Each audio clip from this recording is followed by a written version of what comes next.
This is the Business Elite Brevard Edition podcast. Grab a pen, grab a paper, and get settled in, because here's another rockstar episode featuring the biggest movers, shakers, and industry leaders from the Space Coast of Florida. All right, and that's my cue. Hey there, this is Jesse Hall, your host for Business Elite Brevard Edition. Again, highlighting some of the biggest personalities, industry leaders, social influencers here on the Space Coast. And today is a really good day, first day of May, and I have a rock star guest in the studio today. So I'm going to go ahead and get our camera up on us. For those watching, you can tune in on Facebook, Space Coast Podcast page there on Facebook. Just look us up. So once again, welcome. We hope that you guys are having a great Wednesday, a great beginning of a new month.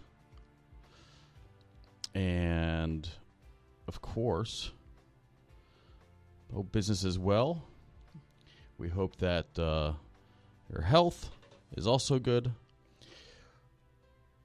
And we'll let that music fade out. All right. We're going to have another relaxing, in-depth conversation with a really big influencer here that I believe does incredible things. Of course, she's modest, so she doesn't believe that.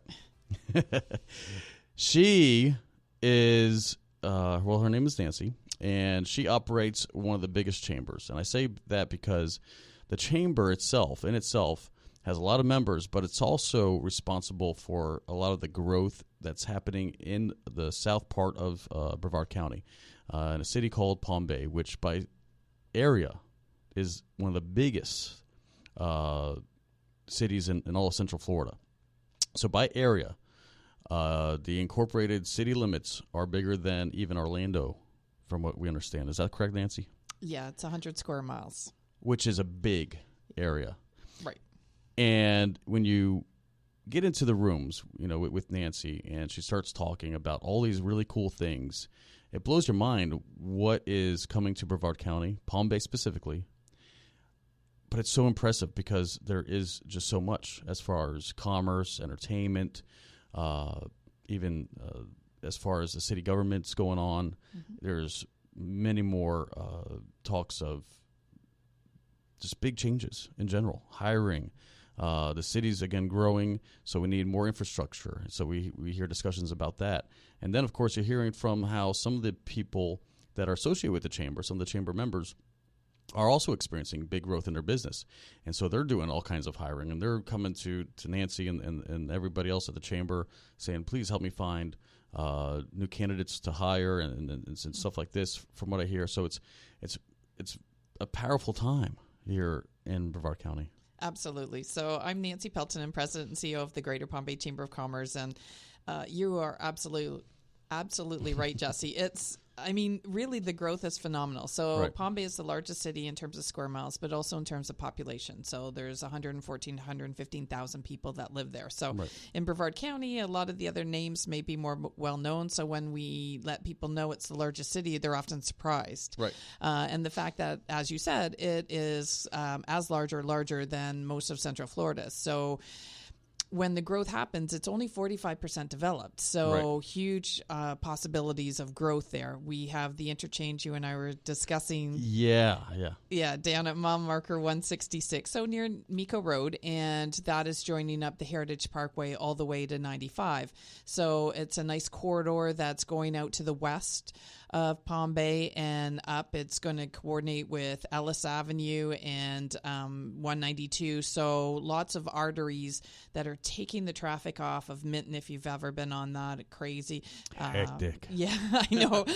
It takes your 20-minute commute to an hour in the morning. Yeah, no it's kidding. Just So that's I think going to seriously help a lot. And so there'll be all the development around that. They're looking at a hammock landing type of development down there. Of course, to have Publix come in, they're looking at about 400 to 500 homes. Oh, wow. Waterstone is already developed. They've got their first, who's the builder? Remind me of that. That's Waterstone. So Ben Jeffries. Okay.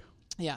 So he has their first phase. They're working on the second phase. So once this road is done and ready to go, they'll be set so that these larger companies can come in. Of course, you want your anchor. You have to have that first before you can develop the other rest of the plaza. But I think it's going to be really exciting down there. And when you were speaking about Emerald City, they, kept kind of changing the name and what was going on down there. But yeah, that was iffy for a while. Yeah, but it's happening. I mean, the interchange is almost ready to open. We've been watching the aerial footage that they've sent out. So if you go to the City of Palm Bay, or actually the Greater Palm Bay Chamber of Commerce Facebook page, we post that as they've sent it out, because it's interesting as they fly drones over, and the mayor was out there. It's kind of cool to see that. It's so cool because even with the groundbreaking, it looks like they're in the middle of nowhere. Right. Now that it has been developed, that drive is beautiful. Heritage Parkway is a gorgeous. Yes. And it kind of goes around the city on the western and southern aspect of the border. Right. So it really is the intention is to alleviate a lot of those, like you said, bottleneck areas where everybody seems to be having to exit to get to 95 and have access to some of the other parts of the city. Southwest Palm Bay is still kind of no man's land. That's where a lot of opportunity for builders, in fact, or people who are looking for some vacant property to maybe get into. You have the southeast Palm Bay, which is pretty fast growing. I mean, you have D.R. Horton and a couple other big developments, subdivisions going up, right? And that's been incredible, right? And so you have pretty much Babcock going south. Which extends into Indian River County, I believe, right? Miko is that very southern road that we're talking about that connects Babcock and eventually, very soon here, I just passed it. Right. Not too long ago. Yeah. And the ramps are getting paved. I mean, it's very exciting. So once that Miko extension happens, and I've been telling a lot of my investor friends, like, we're going to need a Waffle House. Right. Every interchange needs a Cracker Barrel, a Waffle House, at least a gas station of some sort. So there's going to be, that's going to be another commercial corridor. Absolutely. So not only like you're talking about this plaza and the subdivisions going up, so there's going to be that mixed residential kind of that suburban feel where you have the shopping center with all those kind of nail salons to the supermarkets to pet grooming and everything that else is associated with a big plaza. But then you're also going to have the subdivisions with a number of homes, and that's also going to serve some of the parts down towards that South Babcock area, because that corridor kind of gets neglected. But I think with even the beautiful cities of Grant and Valcaria, they're going to get that much more exposure now, right? And I think people are going to see those really cool parts that weren't always accessible easily.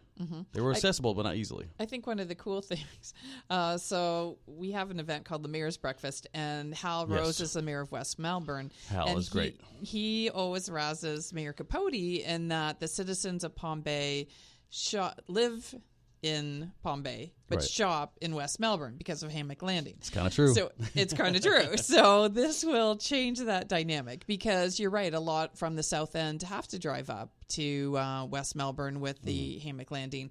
Obviously, there's some businesses along the way on Babcock Street and Palm Bay Road.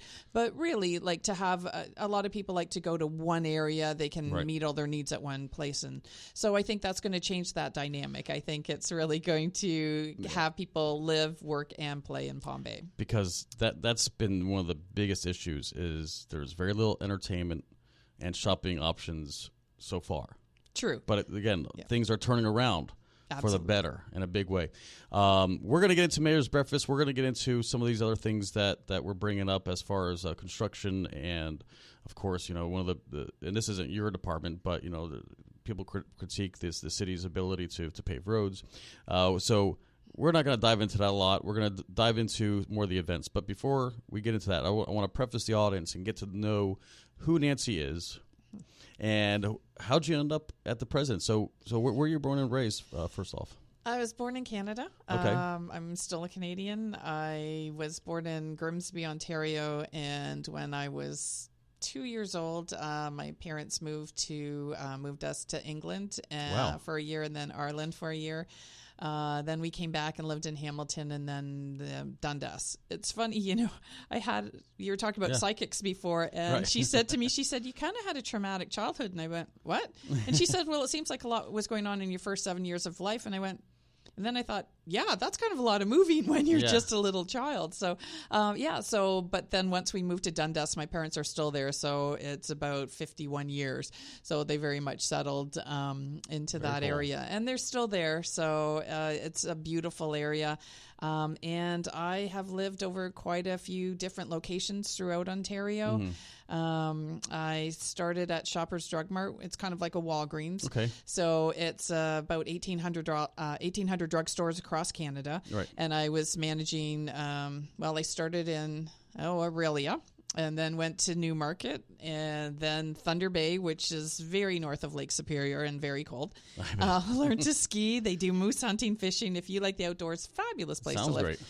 Yeah, but everybody came into that for their entertainment, and I was going over to Winnipeg or down to Minneapolis because I needed a big city. I'm used to a city. Right. And but I kept going to successively larger stores. I was looking for to get into their corporate office. So my last store is about $7 million in retail that I was managing, and that was in Toronto. So you got a retail background. I have a retail background. Yeah, beautiful. Yes. And I've yet to go to Ontario, but certainly Toronto and I've heard great things about it. So and that's, I guess, where now that you bring up Canadian, now that the little bit of that accent is now I'm able to identify it. Even as you were mentioning England and Ireland, I heard some accents come through there as well. So how funny. Yeah. So you're multi. How do you say national? National, yes. but you have that dialect of certain areas. People will think accents. I'm from Minnesota, so I get that sometimes too. But usually when I do a presentation at the end of it, they'll ask where I'm from, because they can tell usually with about and different words that. I mean, I don't even know I'm saying it for me, And if I go home and come back, it's usually a little stronger. I don't think I say like like Canadians do, because we do say that after everything. Yes. We really do. But yeah, I've been down here now 22 years, I think. So in Brevard County, lived in Melbourne and Palm Bay. So you left retail in Canada. Yes. You came down to Florida. Did Correct. you continue working retail? I did not. It took 4 years for me to get a work permit. So gotcha. I did not expect it to take that long, and we were told it wasn't going to take that long, but it did. So 4 years later, I was still, I have to do something. So I ended up volunteering for Serene Harbor Domestic Violence Center. Yes. And when it finally came through, their bookkeeper had quit, and they said, do you want to be the bookkeeper? And I said, well, that's not really my background. I mean, I've taken some accounting, but it wasn't really my strong suit. But I started doing their QuickBooks and was a bookkeeper for about 5 years. So you just jumped right in. I just jumped right in. Yeah. I think the first day I was like, what the heck? But it was, trial by fire. Absolutely. So Serene Harbor. Yes. I mean, that's a really cool organization. It is. Yes. And do you still affiliate yourself with Serene Harbor? I do not. Okay. Yep. Okay. So with now that you're doing some bookkeeping, you're still getting your work permit. What did you want to do when you came to Florida? I had the work permit, just so you know, when I was doing the bookkeeping. Okay, just so they don't think I was being illegal. Yes, no, I was. Well, you could have interned as a bookkeeper. Oh, I see. No, I volunteered, and so I was running a lot of their fundraisers. So I was helping with their galas, their luncheons, that kind of thing. And then when they found I had my work permit, then I started being the bookkeeper. Right. But they still wanted me to do events. So, and I know you've come to some or known about them. Yeah. You're good at events, Nancy. Thank you. It seems like I can never get away from events, but it's something that's a joy, actually. Exactly. So you've been here 20 some odd years. Yes. You continue? Are you planning to stay? Oh, absolutely. Continue to hang out? Yeah, I still go home. I think for anybody that knows me, they follow. My parents have been coming down to Florida for 3 months for 26 years, but they're 87 and 84. So they don't travel easily, probably. Well, I fly up at Christmas time and drive them down because they want their car here, and then I drive them back in April. So I think this year might be their last. I've been doing that for probably about 5 or 6 years now. Yeah. So, I'm going to miss that because it was actually my time to be with them. Sure. My sister lives in Canada with them, and I feel like I miss all those moments. So it's my time, although I have to say 2 days in the car. It's what we do for family. It's what we do for family. Yes, we do. And I love them to death, so it's all good. But that's perfect. And and that's not uncommon. A lot of Floridians have moved down here because of relatives. Mm-hmm. We have seen a lot of people come down here specifically to be closer to whether it's aging relatives, so not just for work. A lot of times, people will choose Florida to retire, and then their kids, because they're sick of bouncing back and forth every time, mom or dad gets sick, so they end up being a full-time caretaker, and then they fall in love with it, and they never go back from wherever they came from. So we get a lot of residents like that by default. My dad always wanted to live in Florida, actually, and they just never did that. So now with their age and health insurance and that, I don't think it would be possible just because of how expensive it is. But yeah, he always just really loved Florida. He liked the warm weather, and when we drove back, so it actually wasn't too bad. And then we get to Hamilton and hear the news is going to be snow on Friday, and it was like, oh you got to be kidding. When when's my flight? Yeah. So, and they've still had some, and it's not just Canada, the Northeast, they've had more snowstorms. I'm thinking they had one just last week, and I'm like, what the heck, right? Yeah. So it's been a crazy May, winter. Go home. I do remember one Mother's Day that it snowed and all the blossoms were out. We had a crabapple tree in our backyard, and seeing the snow kind of covered on the ground, and we thought, what is going on? That was really unusual, but I don't know. Now you don't know what to predict anymore with the weather. Things continue to change and surprise us. So listen, there's all kinds of things, as we now are into May, come June, we start, hurricane season, which is always fun. People get really excited about it. A lot of times we don't see activity till even later on in the season, like August and then towards more September, October. I just got notice today on my phone that there's something brewing out there, and it's May 1st, and they're saying it could. I'm like, what? That's way too early. Yeah, that's crazy. And that's where I was going to lead into. Yeah. We already have a little tropical development off the coast of Florida. Yeah. It's a low. Okay. But actually, it's not. It's non-tropical. We just don't even want to hear that, though. It's May 1st. It's May 1st. Come on. We got 30 days till hurricane season. Right, exactly. We're already starting to see, things happening out off our coast. Right. But that is the fun. That's the joys of Florida. The joys of Florida. One of the biggest cliches is if you don't like the weather, wait 5 minutes. Right. That's very so true. We're starting to see a lot of the, now that you brought up, the commuting your parents, back up north. We are now finally May. It's pretty much the end of that snowbird season. Yes. So just like your parents follow suit, we're starting to see a lot of those snowbirds, those part-time residents, which we love so dearly. All those different colored license plates. That's how we know.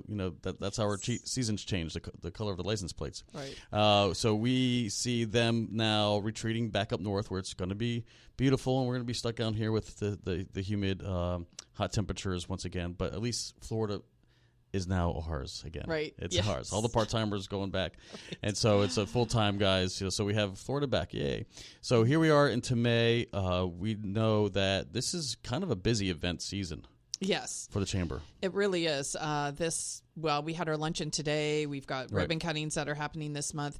One of our biggest and signature events that we have is the Mayor's Breakfast. Yes. So that is, I think, a really unique event. This is our 11th year doing it, and we get all the mayors from the cities and towns of Brevard County together at one place in time. So there's 16 of them.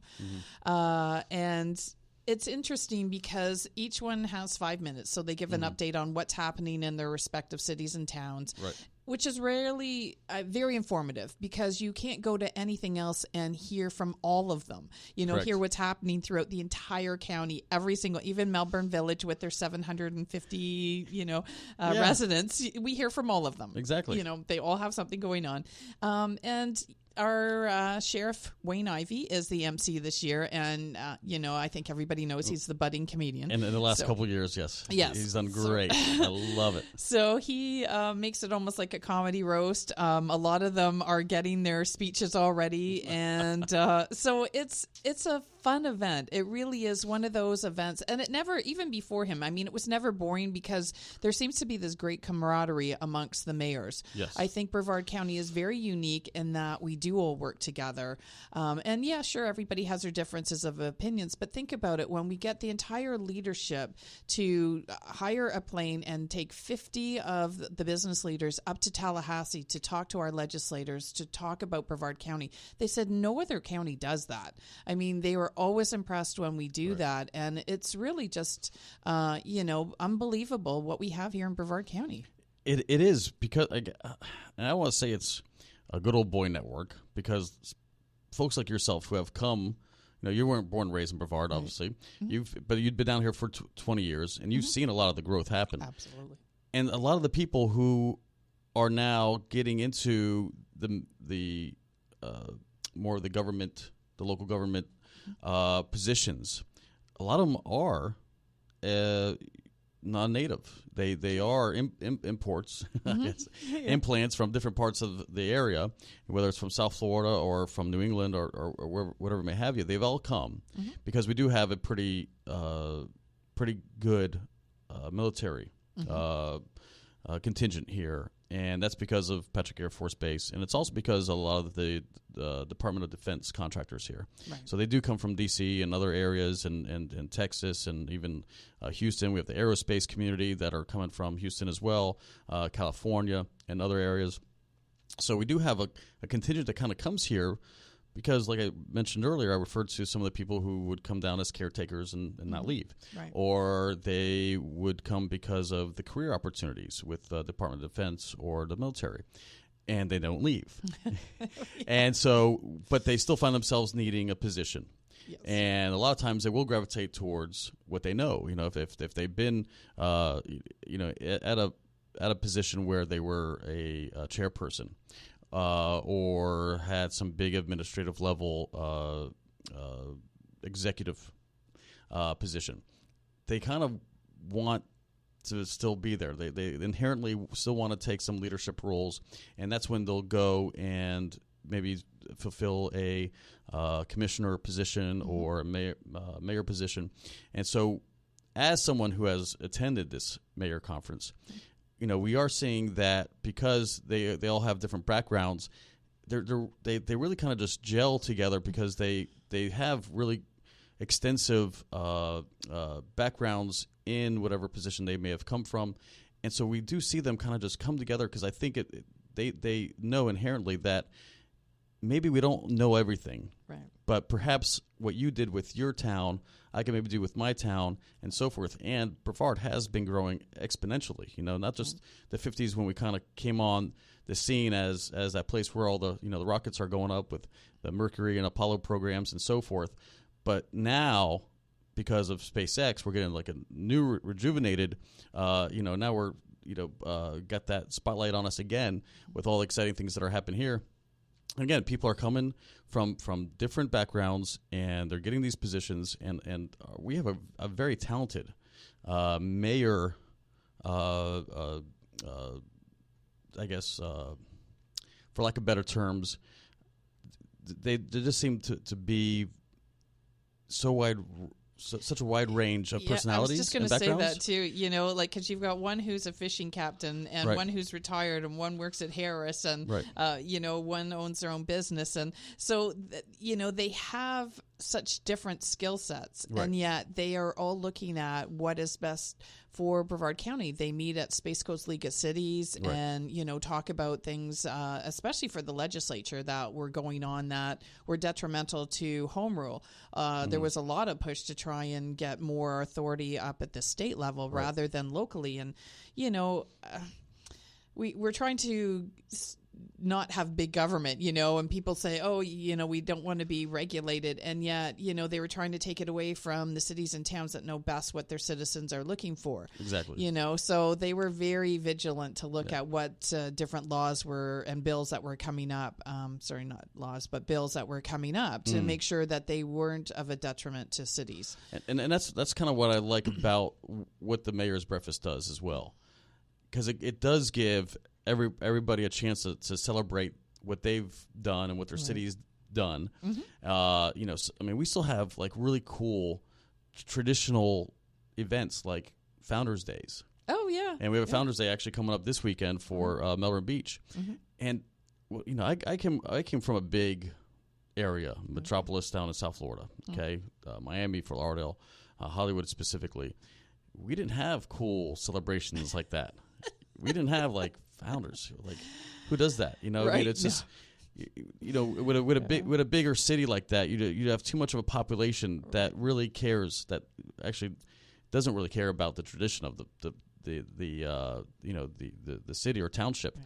And here we do, and we celebrate these things. And again, what's so funny, we have the mayor from Grand. He talks about the seafood festival. Oh, Delia, he's awesome. So he's like, nothing really going on down there. We haven't really built a home in 20 years. But so with some of the mayors, it's explosive growth. Like William Capote has, he could go on and on. Right. The mayor of Titusville, with all those changes going on. Yeah. Cape Canaveral seems to be a very exciting place right now as well with the port and all that growth. Right. So we do have that nostalgic, personality, but we also have these people who are coming from, again, high executive, high tech, fast moving backgrounds, and you just never know what you're going to hear at these mayor's breakfasts, and it's so enlightening. It is. Yeah, people think, okay, what's 5 minutes? But really, it's kind of great PR for them because it's 5 minutes of what they've accomplished in the past year. Uh-huh. So it's very concentrated, so they tend not to ramble. Mayor Meehan is great. She brings notes, and she is on point because so much is happening out in Melbourne. Melbourne is blowing up. Yeah. And so, every mayor is different in what they're approaching. Last year, Mayor Deliance with Melbourne Village brought his gopher tortoise sign that, is slow moving, so he actually brought props. Some of the other ones have with Wawa when they got their first Wawa. And it's, like I said, it's fun, but it's very informative. So I think people walk away with, wow, we are in a fantastic place and time. Mm-hmm. I think that with the close of the shuttle program, I remember absolutely saying, I can't see this coming back for 15 years. Like, this is crazy how much it dropped. All the foreclosures. Oh, yeah. I just thought, man, we are in deep trouble. We were upside down on our home, and it was just crazy. And then you see now we have one of the largest concentrations of engineers outside of Silicon Valley. You see all these companies that are coming in, the development and growth happening. There's this energy, there's this excitement. It is vibrant, and right? It's even electric, like you're saying. Like absolutely. You do feel it. Mm-hmm, absolutely. And so, Linda Weatherman has done an amazing job with the Economic Development Commission and getting businesses in. Especially with Embraer. Eric Wright wrote one vote counts, or every vote counts, something like that, because when they were voting on that, it was only passed by 3-2. And so that's a really slim margin. Right? And you look at now, they have their seat factory manufacturing plant in Titusville that they've opened. They keep expanding. Could you imagine if they voted no and we didn't get that? None of this growth and development would be happening. So it really is unbelievable what's been going on. And that really turned the momentum around from being like, woe was me, Titusville is just going to, might as well just fall into the sea. It's going to become a ghost town. Right. It was a lot of panic. Oh, absolutely. I remember some people saying that their neighbors just moved out, midnight move, right? Left the keys in the door. Like, they didn't even try to sell it. They just found another position somewhere else and left everything behind. There was some dramatic changes up there. Yeah. But now They have their Titusville Landing. Yes. I believe it's what it's called. Yeah. So they're getting commerce back. Right. And what I mean by commerce is, big commercial stores like those anchor stores that you're talking about. There's new subdivisions. Right. New development. A lot of cool changes. That's a very exciting part of the county right now. Well, we kind of talk about, Titusville and Palm Bay as the bookends. Yes. So, we're 70 miles long, so we're each at the opposite ends. And because the other areas are really developed out, right. They're a bit older. Right. Well, and West Melbourne has a lot of growth and development, but they are getting close to their, kind of developed out area. Melbourne, the same, they don't have as much land. So I think Titusville and Palm Bay will be seen as those two areas that are just going to explode because they do have the properties, they do have the availability and, great cities to work with and see that growth. So. Exactly. So, and that's why it's so important to have the right leadership in there. Absolutely. Because if not, that potential that you're talking about of growth will just suffocate. It will just be suppressed because somebody doesn't know how to, again, ask a mayor of a city like Rockledge, our oldest city here in Brevard. Yeah. Like, what have you learned throughout the 100 years or whatever since being incorporated? Right. Don't tell him that. He might think you're saying he's 100 years old. No, of course not the mayor, but but yeah. So the city, so we have some cities with long history, absolutely, and then we have some that are just budding. Right. Like I consider Palm Bay, even though it's been incorporated for a while, to still be. It's only like 50 years old or 60. It's not. As old as some of the other ones. It really isn't. Right. So even going through parts of the city, you don't see older construction than maybe from the 50s. Grant has an older post office, and even like Melbourne Beach has an older post office from like turn of the century. Yeah. And there's a couple like those scattered. Yes. But Palm Bay again, it because it's so genuinely new. Right. It still has. I just consider it like an empty palette. Like, for the right artist, for the right imagination, that city could be just a prize jewel. Oh, absolutely. I agree. I think because a lot of the homes, they are only 50 years old. So it's not this historical society that's going to come in and preserve things, like some of the other areas. And I think that's what makes Palm Bay unique is that it has a lot of natural area. We have Three Forks at the end of Malabar Road. You've got the Fred Poppy Regional Park down there. Yes, you've got Turkey Creek. Right, gorgeous. The bay is. I look out my office window and I can see manatees and dolphins and the pelicans go by. It's spectacular. There's the shooting range that is down there.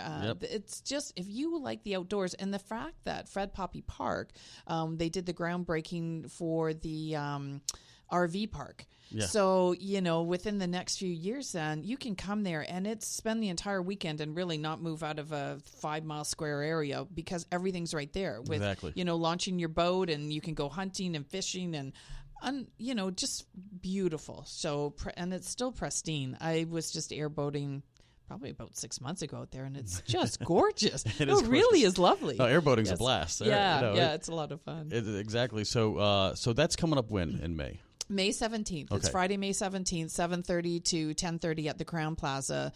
You can get tickets at greaterpalmbaychamber.com. And do you have to be a member, or can the public attend? No, public can come. It's $28 for our members and $35 for non-members. Okay. Great event. I really can't say enough about it. And I didn't start it. I just have made it bigger. But but I really, I'll do that one. But, I don't know if you never went before, but it used to be for the South End. So we did hear from Grant Valcaria and Malabar and Palm Bay and West Melbourne. And so it was in a smaller location and at PK's place at the Holiday Inn Express and Suites on Malabar Road. Plug for PK. Yeah, plug for PK. And so then I thought, it'd be interesting to hear from all of them. Like, why don't we get them all together? So now we've been doing this for probably 4 years or so. And they all come, and it's, even as they changed offices with elections, they still are wanting to participate because it is so unique. And it's not a long morning, we try to tighten things up. But like you said, we try to give them a time limit, even though some have the gift to gab and they could go on, or just because they have a laundry list of things. Right. I think Malabar, he yields his 3.5 minutes back to everybody else because it only takes 90 seconds to talk about Malabar, but certainly there's so much to learn. Right. And if you are just a concerned citizen and you want to see what's going on, what's in the pipeline, what could you expect for some of these cities and townships and municipalities to go through in the next short term, for an annual briefing on what's coming up is just so exciting because you just don't know. Right. And it's good for your business because a lot of people, if they're looking to expand, they have to do all the research. And so if they're coming and hearing what's happening in each of the, different cities and towns and thinking, man, that sounds like it's popping. I want to, expand my business there maybe. So it really is great, I think, for business owners to know what's going on throughout the county. Sometimes they're so involved in the business, rather than working on it that they don't have the time. That's what a chamber can help with, is that I do go to the EDC meetings and TDC and, we get the updates from Congressman Posey and from our Representative Fine. And so we get to see what's happening and send that out to our members so that they don't have to be at everything. But this is one where really we're putting it together for you. So from 8 to 10:30, you're hearing about the entire county and what's going on. Yeah, it's so... I just feel it's like so submersive. Like we really get to know about everything. And of course, Kathy has a big deal because she has the airport. So a lot of her time's just talking about all the exciting things going on at the airport. True. But we also have some very exciting projects. We have a I don't know how you would call it, but it's the big crane that actually I want to say a construction crane, but almost all cranes are involved in construction. But it's one of those, that you see in most bigger cities. That on US 1. That's the graduating crane that gets taller and taller with the building. Anyway, we have one of those in downtown Melbourne right now, building an apartment complex. I believe they're breaking ground soon on a hotel, which again we all learned at the last mayor's breakfast what was going to happen. Now it's all coming. Yes, it's a coming great to fruition. Development in Palm Bay is Aqua, and that's on Robert J. Conlon. So R.J. Conlon. So when you turn and if you're heading south and you go south on Robert J. Conlon, on the east side is there's 4 apartment complexes going in there with a clubhouse, which is fabulous because if you work actually even on NASA Boulevard. To get home, you're not fighting the traffic going north up to Veer and that. You can be home in 10 minutes. It's unbelievable. They have amazing amenities in a clubhouse. And then what they are doing, this is the first phase. They've actually purchased a property across the road from them and are doing the first one's three buildings. The next one is 4. There'll be 7 apartment complexes. 7? 7, yeah. Wow. Yeah, so it's just growing like crazy. And as you go by, you can see its growth and development. And they're trying to get the word out about that, but amazing. And it's just down the road from Harris, from Renaissance, from CAMID with FIT. So sorry, Florida Tech. They rebranded officially today. Florida Tech. Oh, it did happen today. Yeah, it did happen today. Exciting. Yes, you heard it here first. Yes, we got the new logo for the continuing education, and they actually told me that there's a deal. So if you want to get any logoed memorabilia, I think they're selling it off in the quad today. So is that right? Yeah. Get your FIT. Yes. Memorabilia. That's so funny. Yeah. So, so they have their new logo, but this I think there hasn't really been apartments that have been built in Brevard County. That's one of the biggest things when people come to our chamber, where can we look to live? It's like, well, if you don't rent a house, it's hard to get into an apartment because, they turn over so quickly. And think about it with all the development that we've had. And I mean, even Northrop Grumman alone brought in over 1,000 people, so they had to live somewhere, and most of them don't immediately just buy a house. No. So it's really brought prices up. Rental prices are up. Brevard County is moving up that. Yeah, it's a great time to be a landlord. Yes. At least that's what I tell my clients. Yes. But it's really been tough with that rental market because now that, like you said, this newer influx of worker. These people who have been hired because of the expansion, the rapid expansion of Northrop's. Of Lockheed, Boeing, Boeing, Harris, yeah.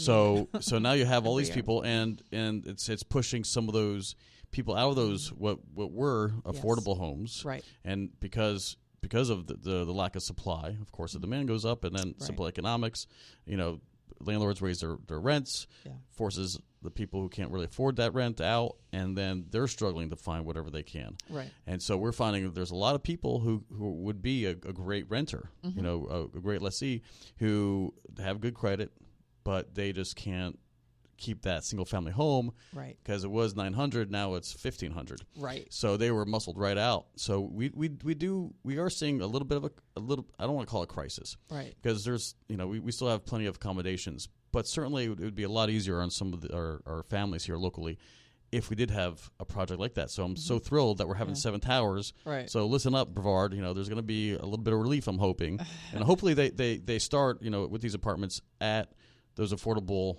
plans. Hopefully there's going to be some floor plans like studios or I'm not two sure ones that I think it's more of an upscale. Oh, it is going to be more luxury development? I think so. Okay. Yeah. So they've, like I said, have the clubhouse and everything. Right. So they're looking at a very nice center. Yeah. So it's going to be reverse. Some of those people in those single family homes are going to move to the luxury accommodations, and then those families who felt squeezed out, the landlords will have to reduce the rent, and then they'll maybe get back into a single family home. Right. We'll have to see. Right. Yeah, we'll have to see. But it sounds like what we have are easy problems that just require some simple innovation, some people to come down here and build some affordable housing, and make sure that we're not squeezing our population, who are minimum wage earners or so forth, or on a fixed income, because we do have a lot of seniors on fixed income, and so we don't need a population of homeless who just can't afford the cost of living here in Brevard. Because I moved up here from South Florida because the cost of living was so much more affordable. Right. And being a student, out of high school, I didn't want to move out. I had to get out of my parents. Right. But I didn't want to move out. Certainly the Greek fraternity thing. I wasn't going to move into a frat house either. Right. So I needed an option, and not South Florida. South Florida was not an option because, for what I could budget was let's just say, not the safest neighborhoods I could have been in. A lot of them, there's a lot of crime ridden areas down in South Florida. So you have to be mindful of where you can be and where you could afford. Right. And I knew up here it was very affordable. So I moved up here in '95. So I've been up here for quite a while too. And it was because the cost of living was so affordable. Right. I could live on the barrier island for the same price I would be, in South Florida, probably miles away from the beach, and probably that much less square footage, that much less safer of a community. And now, we're still starting to see that it's still very affordable here for most people. Yeah, compared to all other areas. Right. Absolutely. You look at Orlando, everything's just going up all around us. And so I think that was one of the concerns a lot of people that live here is how to keep this unique environment that we have. The growth is great in this development, but you don't want to lose the charm of Brevard County. Right. And again, we have, so if there's any developers or anybody out there who wants to come down and facilitate that role, because there's a lot of people that are coming for those big industry, aerospace and defense industries. They have a pretty decent salary, but again, we have a lot of tourist-based earners. So they may be bartenders or servers or even retail, and they're going to be struggling trying to compete with the engineers. Right. So if there is somebody that can maybe listen and bring it down, we have plenty of room in Palm Bay. Come on down, build some affordable housing. Beyond that, what else is as far as the chamber is concerned?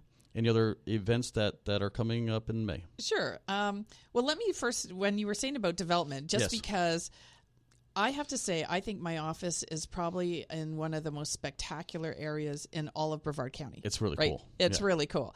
And so that area right there is open for development. So if there are developers that are listening, who wouldn't want to build a condo looking at the bayfront in Palm Bay? The bayfront, and then even extended further is our beautiful river. Right. So that's the thing. Right along there is this plot of land that I know the city is looking to get developed, and it is spectacular. It's just I'm thinking, anytime a developer builds a condo there, I'll be signing up for it because it's just beautiful. Yeah. It really is gorgeous. But this month, the chamber has we have a few things going on. So we have, like I said, some ribbon cutting. So Print Depot, I'll give them a shout out. Yeah, Print Depot. Yeah, let's hear about some of the members. Okay, so Print Depot is the old Pit Printing, and Cyril and his wife Stuti have purchased it. So on tomorrow, actually, from 4 to 7 is their grand reopening. May 2nd. May 2nd, ribbon cut at 5 p.m., and we're doing that with the Melbourne Chamber. So it's a co-cut. Yes, it's great. And then our Mayor's Breakfast is the 17th. We have a Brevard business professionals. So that is where it's 8 to 9:30 at the Red Ginger at the mall. And we always have a networking activity, so you get to know people that are there, shout outs of events that are happening, and then we have keynote speakers. So this month we're going to have Deidre Beecham, so shout out to Deidre with Bold Breakthrough Videos, talking about the importance of videos. You know, that we were talking about, well, do we film this or do we just do the podcast? And I think we both agreed video is so important, and it definitely gets so much traction. So she's going to talk about the importance of that, how to do it correctly, how to be heard in the noise, because there's a lot of videos and uploads every day. Tons going on. In fact, that reminds me the importance of video. I'm ignoring any comments, so let me just quickly see if there's been any comments here. And oh my gosh, we're already at the 45-minute mark. Oh really? Wow. And I haven't even gotten into half of what else is what else the chamber is responsible for. So let's kind of turn our direction there. Are we finished with ribbon cutting? Because I don't want to miss out on any of the events. No, I'll tell two more events. Okay. One is, I should say, let me just say 3. So we have because we do chamber chat every month. Right. It's the third Tuesday of the month. It's from 2 to 3, and we talk about different topics. We live stream that on our Facebook page, Greater Palm Bay Chamber of Commerce, so you can watch it live. We also do it on Zoom, so you can be part of it, which is really cool. And we have different topics. Keith G. from the Children's Hunger Project is my co-host, and just a fabulous fellow. We also have Red Ginger at the mall, so they are fabulous food, and she has a new hot pot experience. So they have the tables where you can cook your food at the table, and we're doing a grand ribbon cutting and introduction on the 29th of May. We also have our Space Coast Symposium. So that's a huge event that's not coming up till October 18th. It's been different every year. So the first year was our leaders in industry. We had like Linda Weatherman from EDC, Eric Garvey, TDC, the sheriff, the home builders and contractors, the port, the airport, Space Florida. I mean, it was unbelievable. That sounds like a great event. Yeah, that was fabulous. Yeah. So then last year, and we had our elected officials. So we had Senator Huckel, we had Representative Fide, Altman, and Goodson. So kind of very unique. Yes. Last year was Fortune 500 companies and a military panel. So we had Brigadier General Chess, we had Captain Wartall, we had the 920 Rescue Wing, we had the Coast Guard, and then we had high level of VPs of Northrop Grumman, Lockheed, Boeing, Harris, Embraer, OneWeb, Space Florida, United Launch Alliance, NASA. It was unbelievable to have all of these guys in the room at the same time. We need to do that again. Right? So this year, my theme is disruptors in industry. Oh. So this year, I'm looking at the Ubers of the world, talking about blockchain, because that's going to change our world. Yes. Looking at autonomous driving vehicles. I have a fellow who... It's the sensor that goes around your head, and it is brain drone racing. So how exciting. Yes, your brain, it gets mapped. And what was really interesting, he said nobody could ever steal or utilize what they map, because everybody's brain is different. And so you use your brain, like right now they're able to move forward and back or side to side. And they do this drone racing. So he was saying what's amazing is that handy capable individuals have just as much chance of winning as anybody, because it's all with your brain. What There's a cool no perspective, right? Yes. And so if you don't concentrate, the drone stops moving. And he said a woman that he has on this team has never lost. Talk about concentration. And I'm thinking what's great about this is that it can really help people with ADD, because part of their attention deficit is finding something that would be fun, that would keep them concentrating. And, you know, there's just so many applications. 3D training, or virtual training, I'm sorry, where I was watching a doctor operate. Other doctors will have the visor on, so the virtual reality visor on. Yes. They can bring over the charts and the x-rays and watch that while they're watching the procedure and ask the doctor questions at the same time. So That's think of marvelous. all that training. Like firefighters can be doing this virtual reality training where they're immersed in the situation and not putting themselves at harm's risk. Right. So all of these different topics are going to be part of the symposium this year. I'm just so excited. There's so many. Okay. What's the date for that? That's October 18th. October 18th, okay. Yeah, October 18th. So we'll get that out there as we get closer. So I'm trying to put together the different panelists, because there's so many. I mean, really, they are going to change our world in the next 5 to 10 years. I mean, even now they're doing it, but, you know, just think of what that will do for us. Rideshare even. Enterprise is one of the largest, you know, so everybody thinks of them as car rentals. Sure. But rideshare is coming up because the next generation, they're finding, aren't that interested in owning their own vehicle. They want a car on demand, but they don't want to have it sit in their driveway for 99% of the day. You know, if you drive to work and back and you're only 5 minutes away, you've got this car, right, that sits there. And it's a gas, and it's insurance, and it's liability, it's registration. Yeah, I totally get that. So these are some of the things that will be changing. And so think about it. If there's fewer cars on the road, you know, that changes some dynamics for lots of industries and lots of businesses. Autonomous driving vehicles. So if you don't have to stop overnight because your car can kind of, you know, get you to a place, like, will that affect hotels along 95? Or, you know, what can they do now to still drive that traffic in? And these are things that people really need to start thinking about for their strategy going forward. Yeah, because that's going to be revolutionizing. Right. So essentially hotels could even retrofit or just become charging stations for all the electric vehicles. Right. Yes, you know, true. so they could have like a rapid charging station, but also maybe some curb service, you know, so they could get, you know, utilize those kitchens and deliver some fresh meals while your car is charging. It's going to be, I think, a whole different world. And, you know, obviously, you know, we're not that close to it, but you actually see a lot of these delivery trucks that they're, you know, autonomous driving vehicles. There's drones now that are delivering big packages, right? So think about that. You know, so those trips to the store will become, you know, it really will change our mindset, because as Americans, we are car culture oriented more than any other country, I think, in the world, because a lot of other countries, you know, they have bikes and tuk-tuks and, you know, motorcycles, mopeds, all that kind of thing, and 95 people trying to jam onto them, buses but different transport system. But the North American culture and mindset has always been living in the suburbs with your two cars, and you drive everywhere. And so it's a huge shift in our thinking. So those are some of the things, and blockchain. Yes. So that's something that I think every person has got a call from their credit card company. Your data may have been breached. We're, you know, canceling your card, sending you a new one. You know, it's just our reality. Exactly. But Don Beavers with Probability and Statistics is working on the blockchain. Actually, I'm not sure if I'm allowed to say with what company, but a very large bank. And he said that it's the way of the future, and that if banks banks don't get on board with this, Right. people are going to jump ship because they're so concerned. Our identity is all online, and it gets scarier and scarier when you're hearing people are getting hacked. Precisely.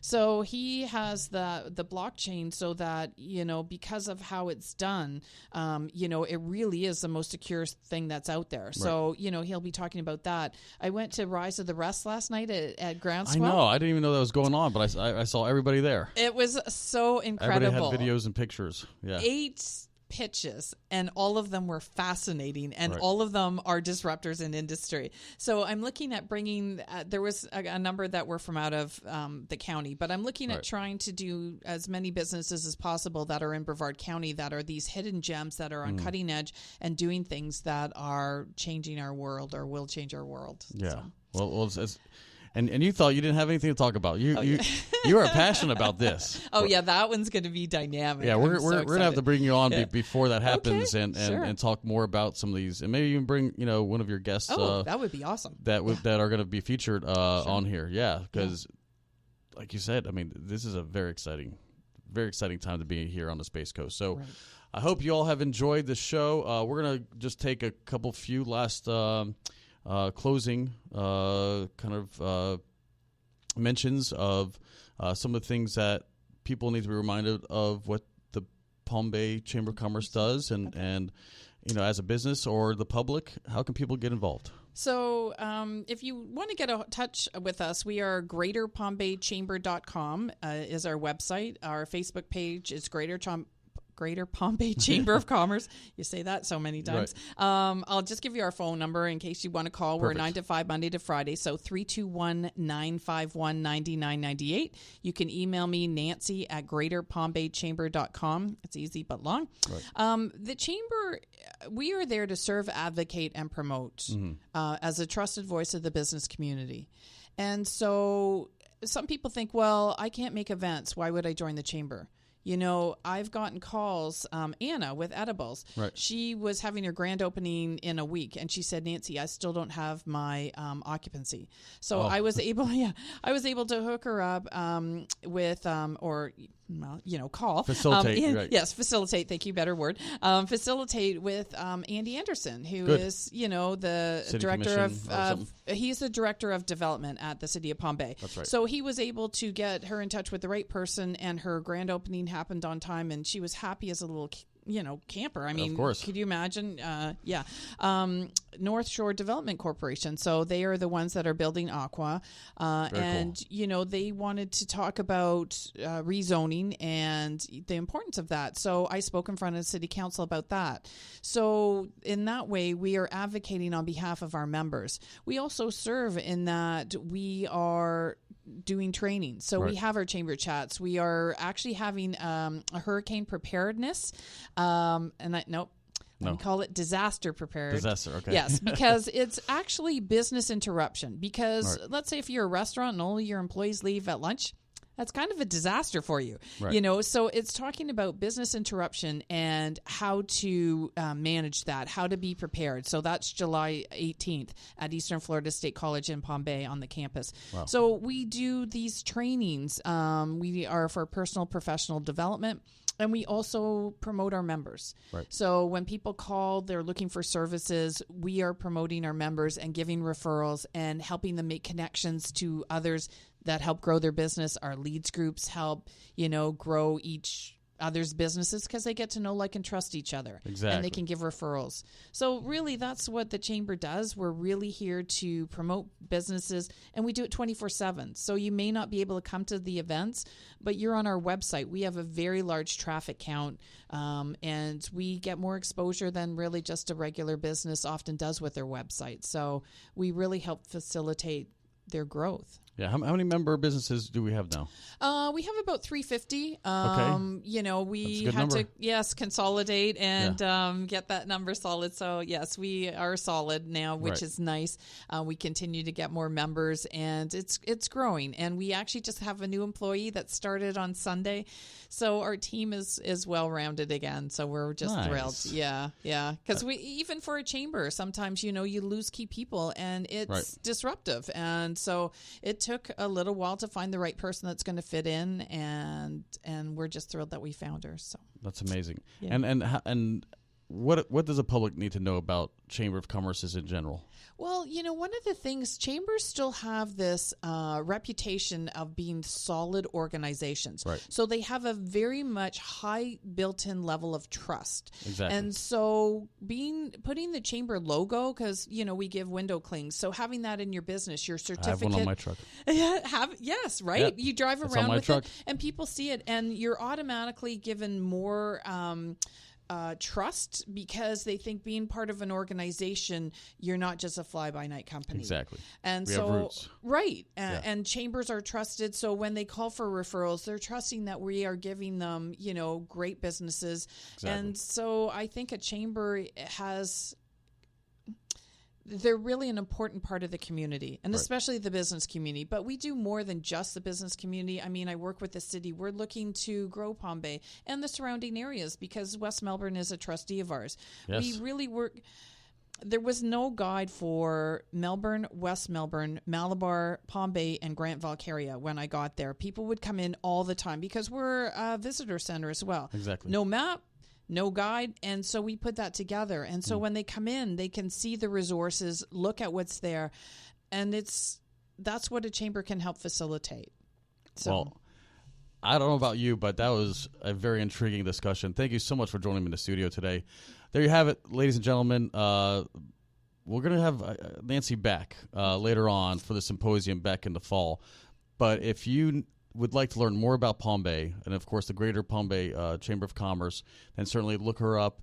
She gave the number. Why don't you give that number once again? The phone number is 321-951-9998. And again, like she said, she just has they just got more staff, so they've recruited some more staff. So there's going to be somebody standing by to take your phone call. Yep. Business hours, of course.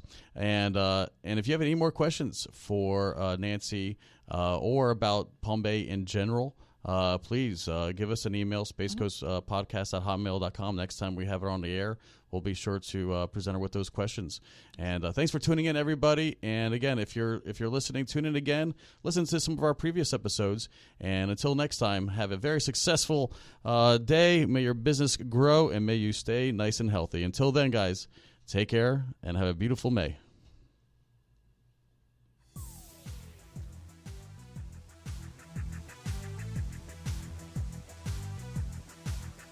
This is the Business Elite Brevard Edition podcast.